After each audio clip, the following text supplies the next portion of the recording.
সংখ্যালঘু আমরা অনেক হুমকির মধ্যে আছি এখন। আমাদের গত মঙ্গলবার থেকে ভয় দিচ্ছে, মানে অসহায়, মানে বলতেছে যে সারা পরিয়াকে মারে ইয়া করে দিব, সোজা করে দিব।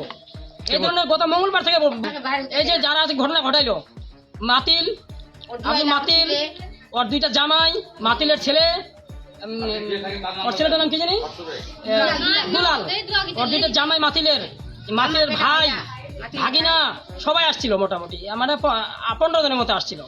লুটপাট করে নিয়ে চলেছে, গরু দুইটা নিয়ে চলে গেছে, 5 লাখ টাকা নিয়ে গেছে, অস্ত্রগুলো রেখে গেছে, অস্ত্রগুলো এখন পুলিশ বাজেয়াপ্ত করলো।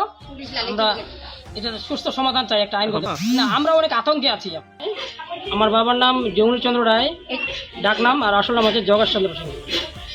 তো আমার বাড়ি বকুয়া মৌজা, ধনগাঁও গ্রাম।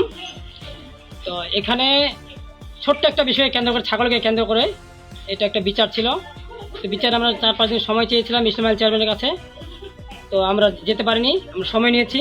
ইসমাইল চেয়ারম্যান সময় দেয়নি, উনি বলছে যে শুক্রবারের মধ্যে বিচার করতে হবে, না হলে শুক্রবারের পরে কি হবে, তামাশা হবে, সেটা দেখতে পাবা। এই ধরনের কথাবার্তা শুনছি বলেছে উনি। আমার মা নিজে বিচারে ওই দিন ছিল, আমরা কাউকে পাঠাইনি ওই দিনে। আমরা ওই দিনে আতঙ্কে ছিলাম, বিচারে গেলে আমাদের মারবে, এই জন্য আমরা, আমার ছোটো ভাই মেজো ভাইটা যায়নি, আমি পাঠাইনি মেজো ভাইকে, কারণ মারবে, ওরা দলবদ্ধ হয়েছিল, ওই দিনে মারতে চাইছিল।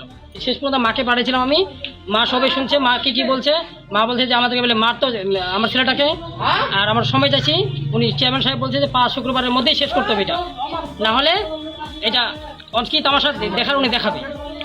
তো আমি বললাম যে বর্ষার চেয়ারম্যান নলেজে দিয়েছি, আমরা যেহেতু আমরা 3 নং ইউনিয়নের বাসিন্দা, আর ইসমাইল চেয়ারম্যান 2 নং ইউনিয়নের বাসিন্দা, পরে সময় দিতে পারবো। এর মধ্যেই ইসমাইল চেয়ারম্যান যে বলছিল শুক্রবারের মধ্যে বিচার করতে হবে, উনি নাকি তামাশা দেখাবে। আজকে শনিবার, আজকে উনি তামাশা দেখাই দিল। আজকে ওরা দলবদ্ধভাবে 10-15 জন লোক আসছিল, আসে বাড়ির চারদিকে ঘেরাও করছে, ঘেরাও করে এই অস্ত্র নিয়ে আসছিল, দা নিয়ে আসছিল, লাঠি নিয়ে আসছিল, পুলিশ বাজেয়াপ্ত করলো ওগুলা। অস্ত্র নিয়ে এসে আমার ভাষণটাকে মারতে চাইছিল, ভাষণটা বাথরুমে লুকাই গেছে। এই যে তখন বাড়ির 4টা রুমে আমার তছনছ করে ফেলছে। ট্রাঙ্কে আমার 5 লক্ষ টাকা ছিল জমি বিক্রি, ওরা 5 লক্ষ টাকাও নিয়ে চলে গেছে, 2টা গরু নিয়ে চলে গেছে, গরু একটা আর বাছুর। যাওয়ার সময় খড়িগুড়াটা আগুন ধরে চলে গেছে, টিনে খড়িগুড়া ছিল, আমার খড়ি অনেক খড়ি ছিল, সব আগুন ধরে চলেছে। ফায়ার সার্ভিস আসলো, ফায়ার সার্ভিস ফোন দিয়ে আমি, ফায়ার সার্ভিস আসছে, তারপরে আগুনটা নেভাইলো। পুলিশ প্রশাসন আসছিল, ইয়েলো স্যার আসছিলেন, ওনারা দেখে গেলেন।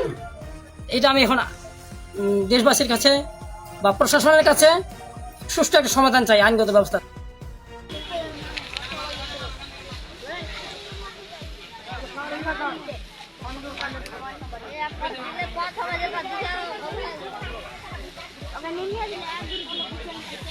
ওকে